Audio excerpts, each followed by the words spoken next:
Good evening. I am continuing the explanation of solutions for 2025 NEET physics question paper. In yesterday's class, I explained you 10 questions. I start explaining from the 11th question. So, look into that 11th question. AB is a part of an electrical circuit. You need to find out the potential difference between the points A and B. At a given instant, current 1 ampere is flowing through that branch and it is increasing at the rate of 1 ampere per second. So, let us note down the data here. So, here this is a circuit with an inductor of coefficient of self-inductance 1 Henry, a battery of EMF 5 volts and a resistance of 2 ohms. This is the branch of the circuit given, and these two are the points A and B. At a given instant, a current of 2 amperes is flowing and current is increasing at the rate of 1 ampere per second. The question is, what is the potential difference between the points A and B? It is very clearly asked us to find VA minus VB. So, here first the concept is, in case of an inductor, induced EMF is given by L di by dt. L is given as 1 Henry, di by dt is given as 1 ampere per second. So, induced EMF is 1 volt. What is the nature of induced EMF in general? It always opposes the cause producing it. The cause for the development of induced EMF is the current is increasing at the rate of some 1 ampere per second. So, as the current is increase in the current is causing EMF, this induced EMF opposes the growth of current. So, the direction of induced EMF developed will be in such a way it opposes the flow of current in the branch. So, the induced EMF will be like this because it sends the current in a direction opposite to the initial current flowing. And this is the cell already there, and this is the resistance used in the circuit, and this is the point B. So, here the net EMF of that branch is 5 plus 1, 6 volts, and this is 2 ohms. See here, just if you compare this to the concept of charging, as current is entering into the cell through the positive terminal, the cell is getting charged. So, whenever the cell is getting charged, terminal potential difference is E plus IR. So, here E is 6. Let us take the 2 as internal resistance of the cell. 2 2s are 4. So, it is 10 volts. As TPD is 10 volts, on positive side this is positive, this is negative. So, VA minus VB is equal to 10 volts. That is the answer for that question. So, here for this question, the right choice is 10 volts. So, fourth option is the correct answer. Now, let us look into the 12th problem. A 2 ampere current is flowing through 2 different small circular copper coils having radii 1:2 ratio of their respective magnetic moments. So, first of all, we must know what is the magnetic moment of a current carrying coil. So, here the formula for magnetic moment of a current carrying coil is NIA, where N is the number of turns, I is the current, A is the area of cross section of the coil given by pi r square. Here they didn't mention anything about number of turns. Let us assume that number of turns are same, and same current of 2 amperes is sent through them. So, magnetic moment is directly proportional to A. As A is proportional to R square, magnetic moment is proportional to R square. Implies M1 by M2 is equal to R1 by R2 whole square. As the ratio of the radii is 1:2, the answer here is 1:4. So, first option is correct for this problem.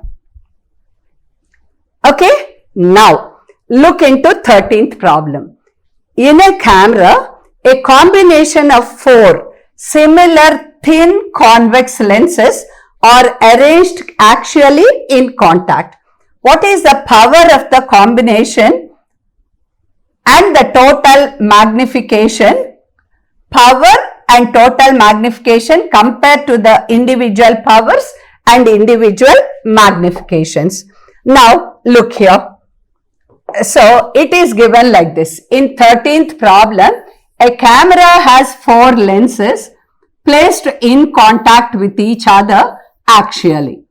In that axial arrangement, the net power is sum of the individual powers, P1 plus P2 plus P3 plus P4.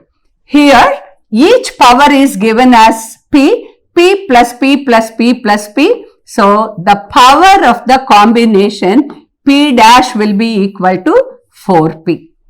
Next asterisk, what is the magnification of the combination? Magnification of the combination is the product of the individual magnifications M1, M2, M3, M4. As they are identical, M into M into M into M, this is M to the power of 4. So, the magnification of the combination is M to the power of 4 and power of the combination is 4P. So, in this option, fourth option given is right. Power is 4P, power is 4P and magnification is M to the power of 4. So, that's about your 13th question. Let us go to 14th question. Look here. This is a 14th one. So, read the problem carefully. 14th problem. So, meanwhile, read the problem. So, here in this 14th problem, there is an oxygen cylinder of volume 30 liters have 18.2 moles of oxygen. After some time, oxygen is withdrawn and the gauge pressure dropped to 11 atmospheres. Okay, and that at the same temperature 27 degrees. Mass of the oxygen withdrawn is asked in the problem. So, follow that problem carefully. If we find the problem difficult anywhere, what all we need to do is, I am talking about 14th problem. Go to the end part of the question. You are supposed to find mass of oxygen withdrawn. And we know 1 gram mole of or 1 mole of oxygen contains 32 grams. Okay, 1 mole of oxygen contains 32 or weighs 32 grams. Suppose if you find out the number of moles removed. So, number of moles of oxygen withdrawn. If you know this, then mass of oxygen withdrawn will be number of moles removed into 32. So, our concentration is on number of moles removed. So, here N1 is directly given in the problem, 18.2 moles. So, N1 is given. So, if you find out N2, our problem is solved. So, how to find out N2 now? So, gas equation is PV is equal to nRT. From this, N is equal to PV by RT. Pressure is 11 atmospheres in the second case. So, N2 is equal to P2. That is 11. 1 atmosphere is approximately 1.03 into 10 power 5. So, approximately we take it as 10 to the power of 5. And volume is 30 liters. 1 liter is 10 power minus 3 meter cube. And R is given as 100 by 12 and absolute temperature 27 degrees plus 273, it becomes 300 Kelvin. On solving this, we are getting N2 as equal to 14.544. 14.544 moles. So, number of moles removed, N1 minus N2 is equal to initially 18.2, now 14.544. On subtraction, you get the number of moles of oxygen withdrawn from the cylinder is some 3.656 moles. As each mole of gas weighs, the oxygen gas weighs 32 grams. So, it is 3.656 into 32. If you convert that into kg, 3.656 into 32 into 10 power minus 3, that comes out to be 0.116 kg. Even this problem is a moderately difficult level. First, you should understand, to find the withdrawn mass, you have to find out the number of moles withdrawn. So, if you get that idea, that problem is simple. So, that is your 14th question. Now, go back to 15th question. In some appropriate units, time and position relation of moving particle is given by T is equal to x square plus x. You need to find out the acceleration of the particle here. So, let us find out the acceleration of the particle. So, what relation is given there? Look, T is equal to x square plus x. T is equal to x square plus x. Let us differentiate this with respect to T. Differentiating that with respect to T, this is 1. This becomes 2x dx by dt plus dx by dt. This is 1. From this, 1 is equal to 2x plus 1 into dx by dt. This is equation 2. And again, on differentiating first equation with respect to t, this is 0 to x d square x by dt square plus 2 x derivative is dx by dt. So, dx by dt into dx by dt, we are using partial differentiation, plus on differentiating dx by dt, we get d square x by dt square. So, from this 0 is equal to, let us take that d square x by dt square as the common factor. So, 1 plus 2x plus 2 into dx by dt whole square. Okay, now look here. So,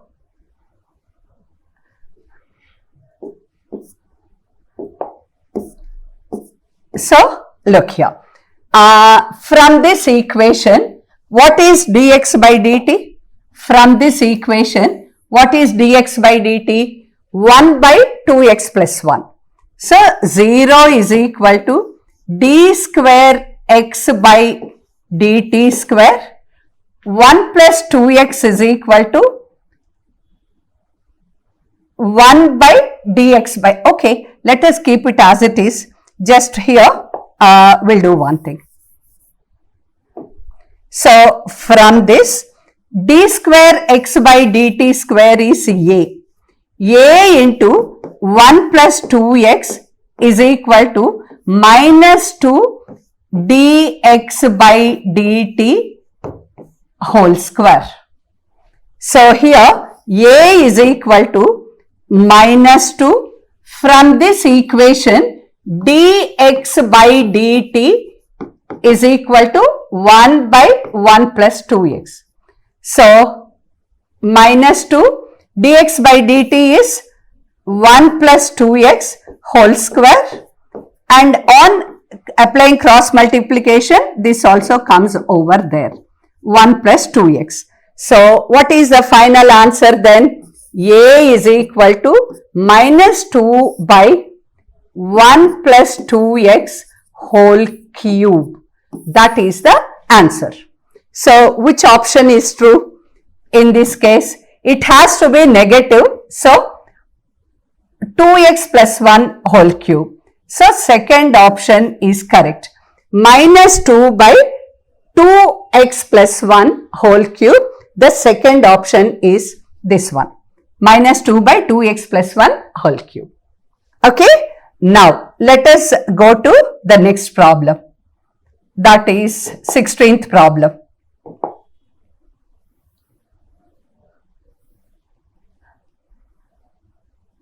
Read that problem carefully.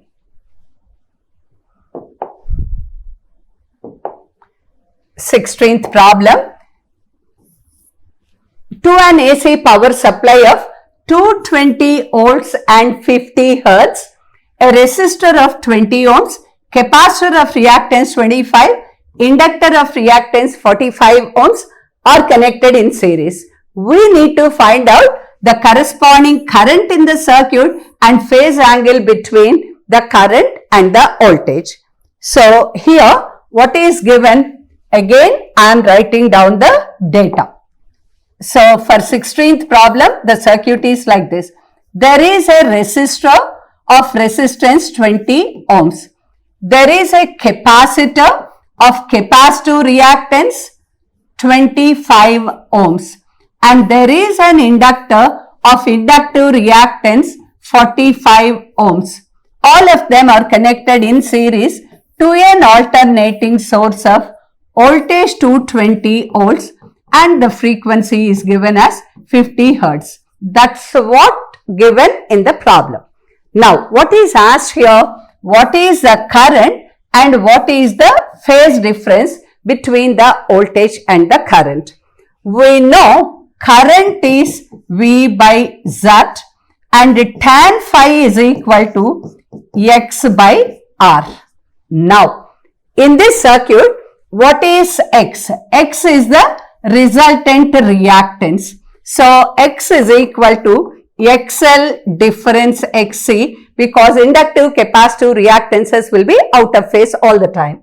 So, the net reactance is 45 minus 25, that is 20 ohms. We can just take this circuit like this. This is a resistance 20. This is just a reactance of 20 ohms. This is R, this is X and connected to an AC source. Now, I is equal to V by Z. V is given as 220 and Z is equal to root of R square plus X square. Here it is 20 square plus 20 square. It is 20 root 2. If we just substitute that value here, this is 20 root 2. So, it is 11 by root 2. So, here on solving 11 by root 2, if you just look at the options, I think you can guess. It is very obviously 11 by 1.414 cannot be 15.6. So, it is 7.8 amperes. So, that is done. And what is the phase angle? Tan phi is equal to X by R. X is 20, R is 20. Tan phi is equal to 1 implies phi is equal to tan of which angle is 1? Tan 45 is 1. So, here current is 7.8 amperes and phi is equal to 45 degrees. So, this is the right answer for the problem. Okay, that's simple, a problem given in alternating circuits. Now, easy problem. And another easy problem, look into 17th problem. Sun rotates around its center. That means it is rotating about itself. Okay, once in 27 days. What will be the period of revolution if the sun were to expand twice its present radius without any external influence. Without any external influence, assume Sun to be a sphere of uniform density. So here, how to solve the problem? Let us see. So, 17th problem. Sun rotates about its own axis with a period of 27 days. Right? So, read the problem carefully. What will be the period of revolution of Sun were to expand twice the present radius? R2 is equal to 2R1 without any external influence. There is no external torque present. There is no change in mass, and Sun is assumed to be a solid sphere of uniform density. That's what given in the problem. So here there is no external influence implies torque is equal to 0, then its angular momentum is constant. As if you take it as a solid sphere, moment of inertia 2 by 5 mr square, omega is 2 pi by capital T, that is constant. So here, rounding the constants, it's very obvious T is proportional to R square. So T2 is equal to, as it is directly proportional to R square, R2 by R1 whole square into T1. R2 is 2, R2 by R1 is 2 by 1 whole square. T1 is given as 27. 4 into 27, the answer is 180 days. So here, for that problem, correct option is the fourth option, 180 days. That's our 11th problem. Let's go to, that is 17th problem. Let us go to 18th problem.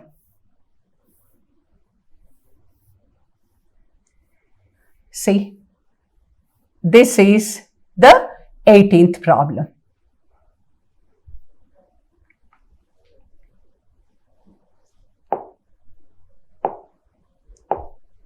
Now, look into this 18th problem.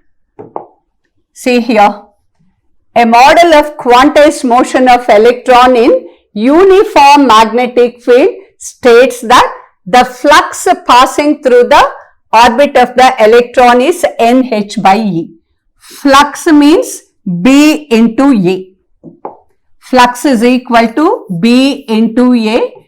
It is, just I am noting down the data. It is given as NH by E. And that is given over there. The flux is NH by E. H is the Planck's constant, E is the magnitude of electronic charge. According to the model, magnetic moment of electron in the lowest energy state. So here we know the magnetic moment M is equal to NIA. Right? Or on here N is 1, I is E by T, this is pi r square. So this is E by T is 2 pi r by V into pi r square. So here pi r and this pi r gets cancelled. Magnetic moment is equal to EVR by 2. Okay, that is magnetic moment when the electron is in the first orbit. But here, if you look at it, V and R are not there in the options. That has to be eliminated. So, to eliminate that, this data we are going to use. See here, uniform magnetic field, flux passing through the coil. BA is equal to NH by E. B into pi r square is equal to NH by E. So, what is the intensity of magnetic induction field? So, BEV is equal to mv square by r.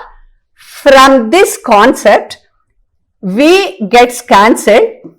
B is equal to mv by r. So take this as equation 1, this as equation 2. Substituting 2 in 1, mv by r into pi r is equal to nh by E. So r and r gets cancelled. See, from this expression, V is equal to, what is V here? Actually, we, is it right? M, okay, there is here, look here, again, let us write it properly. Okay, so B is equal to mv by r into E. mv by r into E. So substitute in this. Okay, so B is equal to mv by r into E. Substitute that here. What do we get? mv by r into E into pi r is equal to nh by E. So just r and r gets cancelled. From this, see, V is not there, isn't it, in this? So we'll go back to that problem.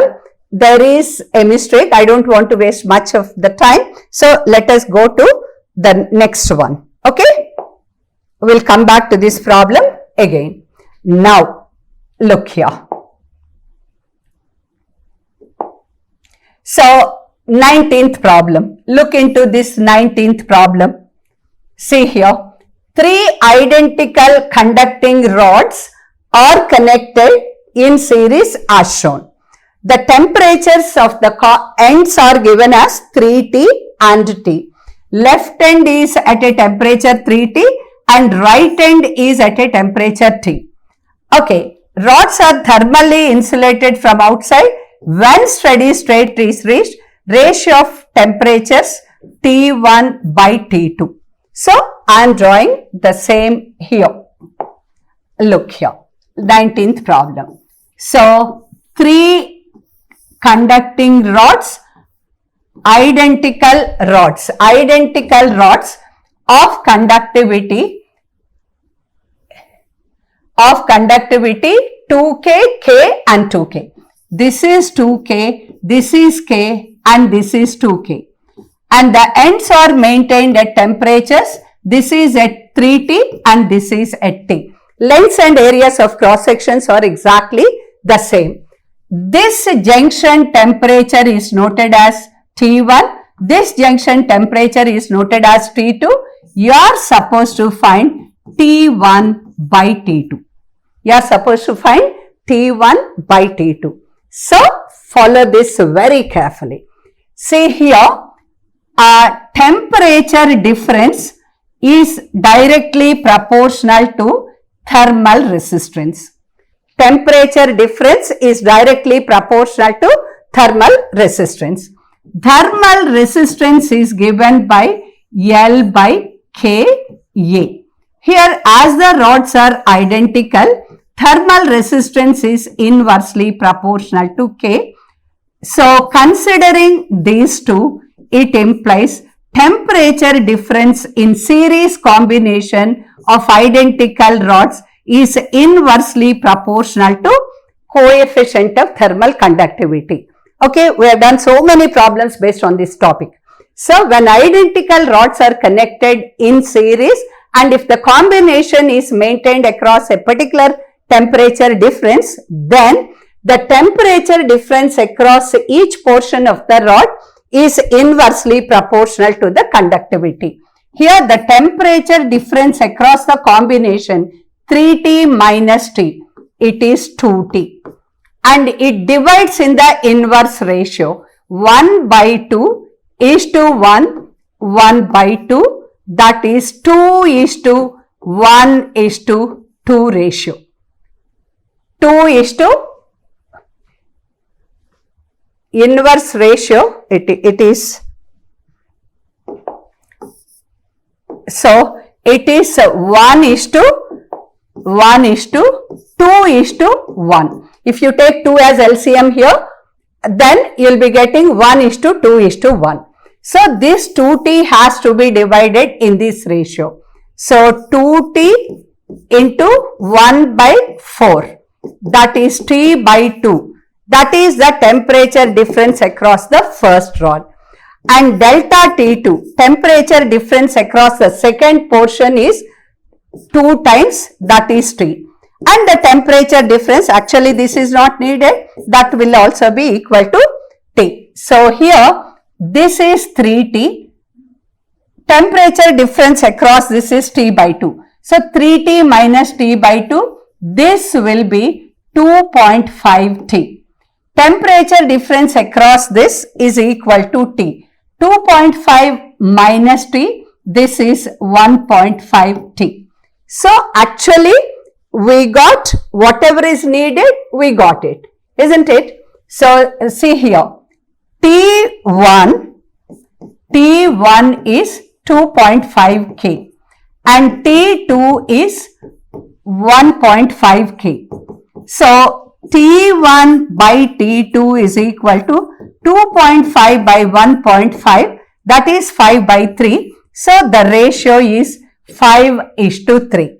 So which is the correct option in the options given?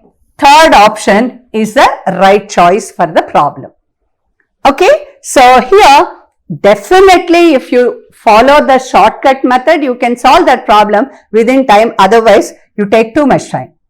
So next look into 20th problem. 20th problem, look here. This is again a problem based on capacitors. So here in this 20th problem, plates of a parallel plate capacitor are separated by the two slabs of dielectric constants K1 and K2 with 3/8D and D/2 thicknesses respectively are inserted in the capacitor. Due to this, capacitance becomes 2 times the capacitor with nothing between the plates. You are supposed to find out K1 if K1 is equal to 1.25 K2. So follow this problem very carefully. Now look here.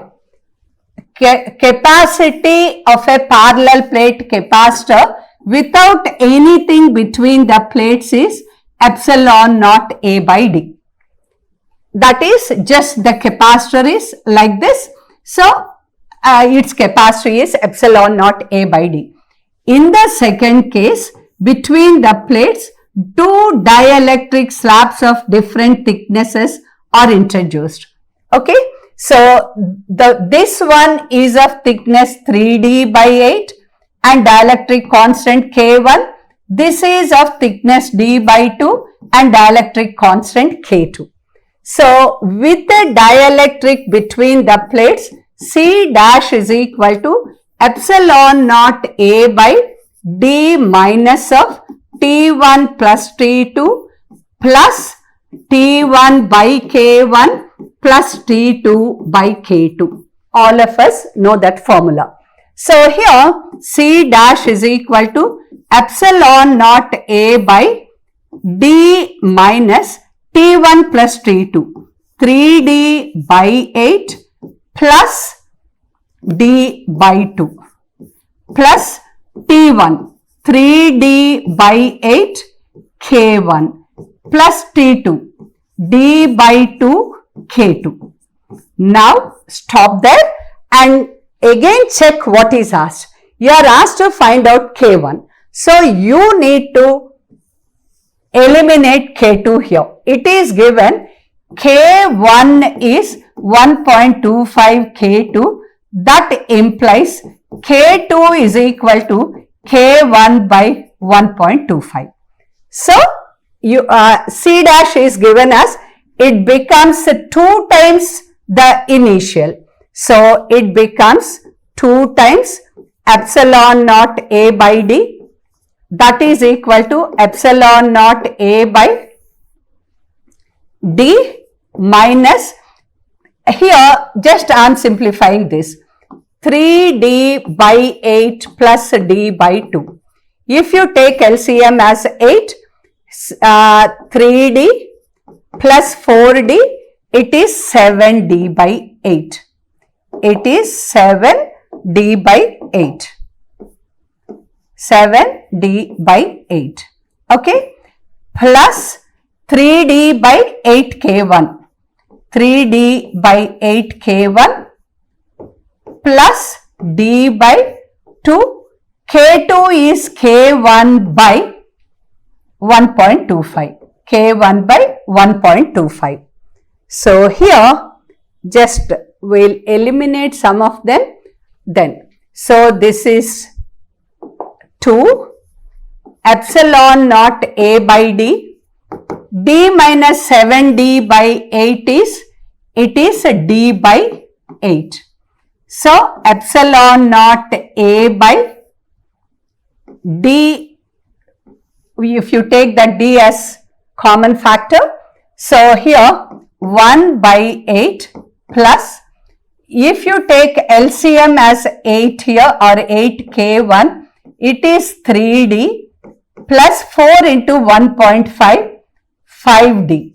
So 8D by 8K1. This is epsilon naught A by D, 1 by 8 plus 8D by 8K1. Actually, we have taken that D as common factor outside. 8 by 8K1 is 1 by K1. This is 2 epsilon naught A by D. So, epsilon naught A by D, epsilon naught A by D gets cancelled. Now, look here.